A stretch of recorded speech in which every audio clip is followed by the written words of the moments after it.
안녕하세요, 박셰프입니다. 지난 8월 5일 토론토 부동산협회에서 7월 부동산 거래 현황에 대한 자료를 발표했죠. 그런데 그 자료를 보면 지금까지 계속되고 있던 하락세와 달리 이제 특이한 점이 하나 발견됐어요. 그래서 이번 영상에서는 지난 7월 달에 부동산 거래 현황을 간략하게 살펴보면서 그 특이점이 뭔지 한번 살펴보도록 하겠습니다. 자, 우선 첫 번째로 주택 거래량과 평균 주택 가격을 한번 보시면은요. 여기 보시면 파란색이 판매량이죠. 세일은 지난 4월부터 계속 하락하고 있죠. 하락하고 있는데 지난 7월에 들어서 한 24% 더 하락했습니다. 전달 대비요. 그리고 평균 가격 같은 경우는 그 전달이 114만 6천 불 정도였는데 지난달에는 107만 불로 떨어졌죠. 그래서 여기 보시면 7만 1,500불 정도 감소했습니다. 많이 떨어졌죠? 그러니까 제가 여기 적어놨는데 지난 2월 이후로 하락세를 보이고 있는데 이제 그 하락세 중에서 지난 7월 달이 가장 큰 폭으로 평균 주택 가격이 하락한 모습을 볼 수 있죠. 자, 이번에는 주택 시장이 호황이었다가 크게 조정을 받았던 2017년도 수치와 다시 한번 비교를 해볼게요. 그렇게 보면 자, 첫 번째 평균 가격을 보면은요. 굉장히 유사한 모습을 보여주고 있죠. 자, 파란색이 2017년이고 이 주황색이 2022년인데 2017년보다 평균 가격이 훨씬 높은 곳에 있다는 걸 제외하고는 움직이고 있는 그래프가 똑같진 않습니다만 유사한 추세를 보여주고 있고요. 그 다음에 판매량을 한번 보면은요. 자, 이 판매량 또한 나름 유사한 추세를 보여주고 있죠. 그런데 2022년 같은 경우는 판매량이 더 저조한 모습을 보여주고 있습니다. 자, 그 다음에는 2020년부터 2022년 7월까지의 주택 평균 가격의 변화를 한번 살펴보시면은요. 지금 평균 가격이 이만큼 떨어졌죠. 자, 전으로 돌아가 볼까요? 거의 이 시점이랑 같아졌어요. 한번 내려가 볼게요. 그러니까 작년 8월 달과 비슷해졌죠. 그러니까 그동안 상승했던 주택 가격이 2021년 8월로 돌아갔다는 걸 확인할 수 있죠. 근데 아직 하락 추세고 기울기는 그 전보다 더 가파라진 걸 확인할 수 있죠.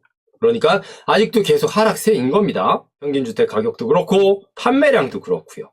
자, 이번에는 주택 유형별로 한번 살펴보면은요. 지난달까지만 해도 토론토 중심보다 토론토 외곽의 905 지역에 위치한 주택 유형에서 이제 주택 가격 하락 폭이 좀 더 크게 나타났었는데 지난 7월에는 상당 부분 토론토 중심으로 그러니까 시티 오브 토론토 지역으로도 그 하락세가 전이된 모습을 확인할 수 있어요. 그래서 여기 보시면 특히 단독주택의 가격 하락이 좀 더 가파라진 모습을 확인할 수 있죠. 그리고 타운하우스도 그 전달보다 더 가파라졌고요. 기울기가. 아이고 여기는 콘도 가격 변화에 대한 그래프가 들어가야 되는데 제가 업로드를 잘못했네요. 죄송합니다. 콘도 같은 경우도 타운하우스의 가격 변화와 비슷한 모습을 보이고 있고요. 그런데 다시 올라가 보시면 905 지역 같은 경우는 쭉 하락하다가 지난 7월에는 살짝 아주 살짝이지만 주춤해지는 모습을 확인할 수 있습니다. 뭐 아무튼 905 지역, 416 지역이 지역별로 하락의 추세가 크냐 작으냐의 차이를 보이면서 엎치락 뒤치락 하는 경향은 있지만 결국 하향 조정되고 있는 건 확실하죠. 자, 이번에는 지역별로 보시면은요. 뭐 구체적으로 특별하게 살펴볼 필요가 없이 모두 다 하향 추세인 걸 확인할 수 있죠. 쭉 계속해서 가격이 하락하고 있는 모습을 볼 수 있습니다. 지역별로도요. 자, 이번에는 신규 매물량 변화를 한번 살펴보시면은요.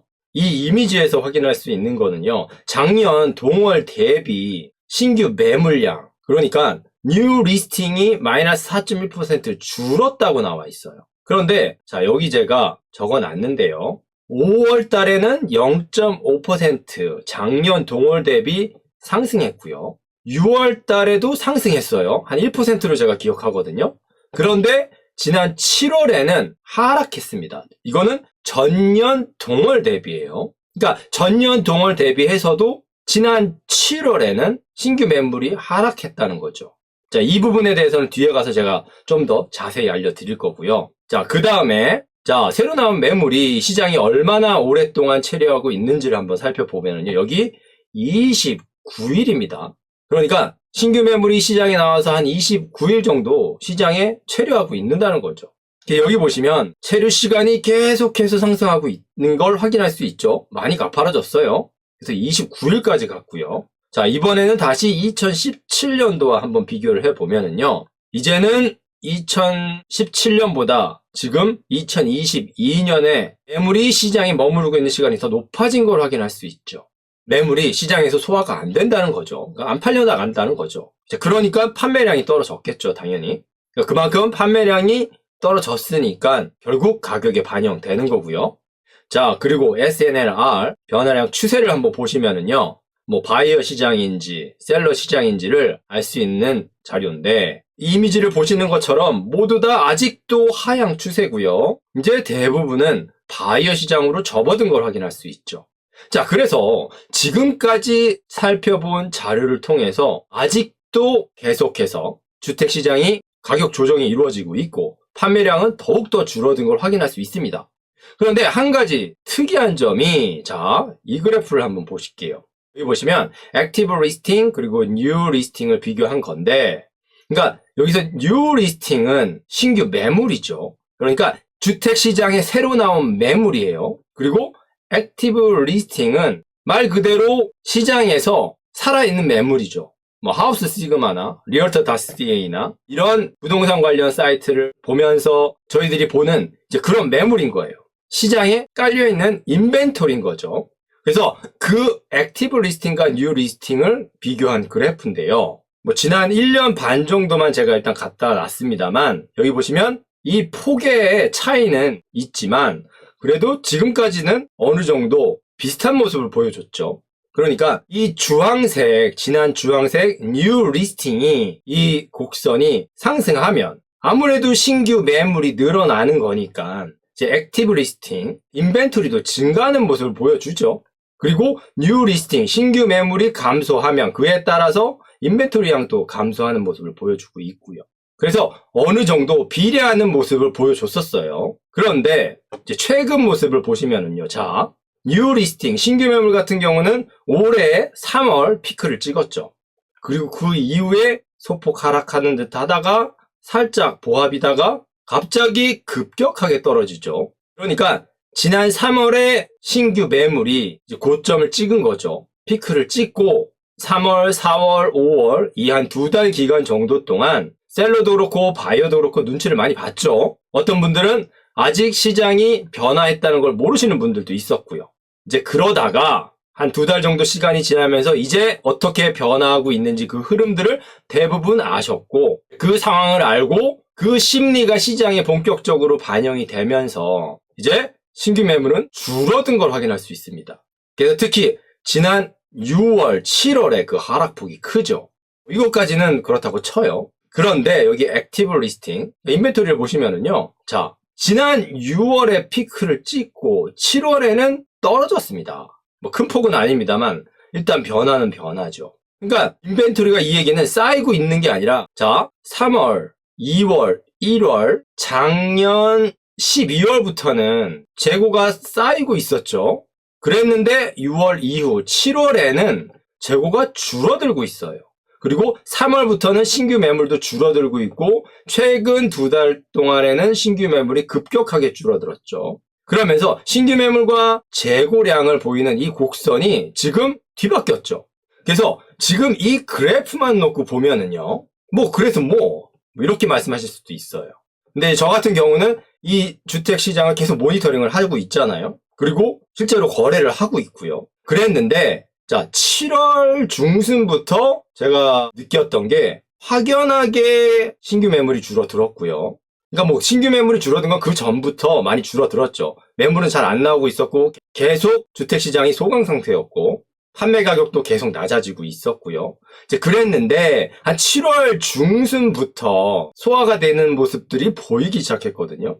그래서 예를 들어서 2달, 3달 전에 세미디테치드 같은 경우 120만 불에 나눴던 집이 터미네이션을 하고 110만 불, 100만 불, 90만 불, 80만 불 후반대 돼서야 이제 팔려요. 그런 케이스들이 많았는데 최근에는 그렇게 많이 팔려 나가서 그런 저렴한 세미 디테치드 같은 건 다 팔려 나갔고요. 거의 팔려 나갔고요. 그리고 그 다음에 이제 괜찮은, 그러니까 메인터넌스가 적다든지 레노베이션이 어느 정도 돼 있어서 크게 손대지 않고 입주를 할 수 있는 집이라든지 이제 이런 유형의 타운하우스들이 세미 디테치드에 뒤이어 팔려 나가고 있는 추세거든요. 그래서 지금 재고량이 줄어들고 있고 아직 이제 핫했던, 이제 뜨거웠던 당시에 주택 시장에 비해서는 재고가 그래도 많은 편이긴 하지만 이제 가만히 들여다보면은 이게 딱 마음에 드는 물건이 없어요. 그러니까 좀 괜찮다 싶었던 매물들은 숨지기고 있었던 수요가 사람들이 가격이 어느 정도 떨어졌다고 생각됐을 때 구입한 거죠. 그래서 콘도 시장 같은 경우는 그나마 좀 덜한데요. 그러니까 단독주택과 타운하우스 사이에 있는 세미 디테치드 하우스에서 이제 그런 모습들을 특히 많이 볼 수 있었고요. 이제 그 이후로 타운하우스 쪽으로도 이런 모습이 더욱더 전이되는 듯한 그런 느낌을 받았는데 지난 8월 초에 토론토 부동산협회에서 발표한 자료를 제가 그래프로 이렇게 만들어 보니까 제가 실제 현장에서 느꼈던 그 상황이 이제 이 데이터랑 또 딱 매치가 되는 거죠. 자, 그래서 신규 매물량이 줄어든 건 이제 2달이에요. 좀 가파르긴 하지만. 그리고 재고가 감소하기 시작한 건 이제 1달이에요. 그래서 이걸 가지고 뭐 지금의 하락세가 뒤바뀔 거다, 뭐 이렇게 말하기에는 굉장히 어렵죠. 그래도 한두 달은 더 지켜봐야겠죠. 이제 그런데 분명 지금까지와는 다른 시그널을 어느 정도 보여주고 있기 때문에 제가 이 부분에 좀 시간을 많이 할애했습니다. 자, 그리고 한 가지 추가로 더 보여드리면, 자, 여기 보시면 1월이에요. 이건 올해 1월 SNLR, 그러니까 셀러 시장이냐 바이어 시장이냐를 가늠할 수 있는 수치인데, 지난 1월, 그러니까 올해 1월에는 이런 모습이었죠. 지금 거의 80%에 육박했죠. 60% 위면 셀러 시장이라고 하잖아요. 그런데 훨씬 위였죠. 이게 1월이었어요. 그런데 여기 보시면 제가 이걸 왜 보여드리냐면, 자, 제 웹사이트, 블로그, 그리고 유튜브에서도 계속 말씀을 드렸는데, 자, 작년 노벰버쯤에 피크를 찍었죠. 그리고 작년 12월 달까지 이 방향이 진행이 똑같이 됐어요.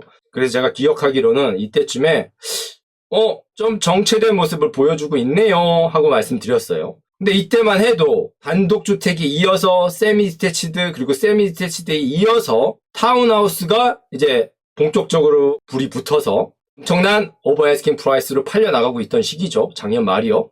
그리고 나서 1월에는 여기서는 지금 구별하기 힘듭니다만 숫자상으로는 살짝 하락세였어요. 그래서 이 당시에 제가 유튜브 영상에서는 이 변화하는 모습을 계속 말해드렸거든요. 자, 이게 1월인데 2월을 볼게요. 자, 시리 오브 토론토 지역이 먼저 내려갔죠. 조금. 3월을 볼게요. 꺾였죠.